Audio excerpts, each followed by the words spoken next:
আল্লাহ কয় ফেরেশতারা রে, এত ক্ষুধা লইয়াও খাবার সামনে তোয়া খাই না কেন? ফেরেশতারা কয় আল্লাহ তোমার বান্দা তোমার ডরে খায় না। পেটের ক্ষুধা গলা শুকনায় আর পরও খাই না কেন? কয় খাই না তোমার ডরে খাই না। এখন আমার আল্লাহ ডাক দিয়া বলে ফেরেশতারা আমার বান্দারা যে আমার ডরে খায় না এরা আমার দেখছেনি? ফেরেশতারা বলবে না। আমার জান্নাত দেখছেনি? ফেরেশতারা বলবে না।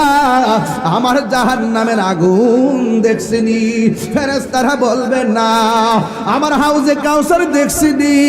ফেরেশতারা বলবে না। আমার মিজান দেখছেনি? ফেরেশতারা বলবে না।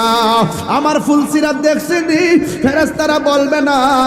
ও ফেরেশতারা তোমরাই তো বলছিলা আমি যেন দুনিয়াতে মানুষ না পাঠাই, দেখছনি আমারে দেখে নাই এরপর আমার ডরে খায় না, আমার ডরে পান করে না।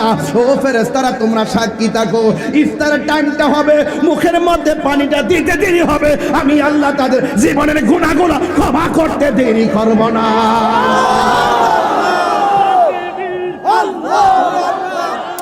রোজা তোমারে পরহেজগার বানাবে, রোজা তোমাকে আল্লাহওয়ালা বানাবে, রোজা তোমাকে মুত্তাকি বানাবে। এখন রোজা যদি তোমার মুত্তাকি বানায় তাইলে রোজার কারণে যদি মুত্তাকি হয়ে যায় তোমার দামটা কেমন হবে? আল্লাহ রাব্বুল আলামিন কয় যারা আমারে ডরাইয়া গুনার কাজ ছাইরা দেয় আমার আল্লাহ কয় ওয়ালিমান খাফা মাকামা রাব্বিহি